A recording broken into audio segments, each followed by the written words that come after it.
Hi friends, അപ്പോൾ എല്ലാവർക്കും എൻ്റെ ചാനലിലേക്ക് ഒരിക്കൽ കൂടി സ്വാഗതം. അപ്പോൾ നമ്മൾ തയ്യലിനെ പറ്റിയാണ് പഠിച്ചുകൊണ്ടിരുന്നത്.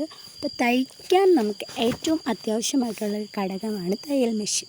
തയ്യൽ മെഷീൻ പല തരത്തിലും നമ്മുടെ വിപണിയിൽ അവൈലബിൾ ആണ്. അപ്പോൾ നമുക്ക് ഏറ്റവും അനുയോജ്യമായ രീതിയിൽ നമ്മൾ ചെയ്യുന്ന ജോലിക്കനുസരിച്ച് നമുക്ക് തയ്യൽ മെഷീൻ തിരഞ്ഞെടുക്കാവുന്നതാണ്. തയ്യൽ മെഷീൻ എന്ന് പറയുമ്പോൾ ഇലക്ട്രോണിക് മെഷീനുണ്ട്, എംബ്രോയ്ഡറി മെഷീനുണ്ട്, ഡൊമസ്റ്റിക് മോഡലുണ്ട്, ട്രെയിലർ മോഡലുണ്ട്, അംബ്രല്ല മോഡലുണ്ട്. അങ്ങനെ ഒരുപാട് മെഷീൻസ് അവൈലബിൾ ആണ്. അപ്പോൾ നമ്മൾ ഷർട്ടും പാൻറ്റുമാണ് തയ്ക്കാൻ ഉദ്ദേശിക്കുന്നതെങ്കിൽ അംബ്രല്ല മോഡലായിരിക്കും ഏറ്റവും അനുയോജ്യം. കാരണം ഈ മെഷീന് വേഗത്തിൽ തയ്ക്കാൻ കഴിയും. അതുമാത്രമല്ല ഒട്ടുമിക്ക എല്ലാ തുണികളും ഇത് തയ്ച്ചെടുക്കാൻ പറ്റും. അതുപോലെ തന്നെ നമ്മുടെ സാധാരണ വീട്ടമ്മയാണെങ്കിൽ ഒരു നോർമൽ മെഷീൻ്റെ ആവശ്യമേ നമുക്കുള്ളൂ. ആ മെഷീന് നമുക്ക് ആവശ്യമുള്ള എല്ലാം ചെയ്തെടുക്കാവുന്ന.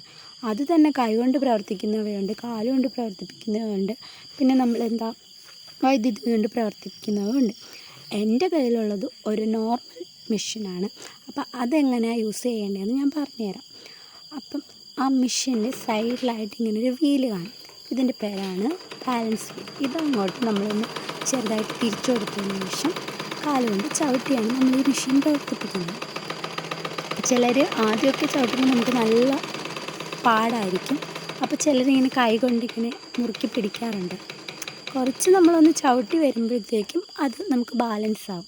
ഓക്കെ, ഇതാണ് പ്രിസർവ് എന്ന് പറയുന്ന സാധനം. ഇത് പൊക്കി വെച്ചിട്ട് നമ്മൾ തുണി ഏത് തുണിയാണോ തയ്ക്കാൻ ഉദ്ദേശിക്കുന്നത് അത് ഇതിനകത്തോട്ട് കയറ്റുമ്പോഴത്തേക്കും എന്നിട്ട് അത് കാത്തു വയ്ക്കുമ്പോൾ നമുക്ക് തയ്ച്ചെടുക്കാവുന്നതാണ്. ഓക്കെ, അപ്പോൾ എല്ലാവർക്കും മെഷീൻ്റെ പരിപാടി മനസ്സിലായെന്ന് തോന്നുന്നു. മനസ്സിലായിട്ടുണ്ടെങ്കിൽ പറയാം, മനസ്സിലായില്ലെങ്കിൽ ഒന്നുകൂടി പറഞ്ഞുതരാം. ഈ ബാലൻസ് വീൽ കറക്കുക.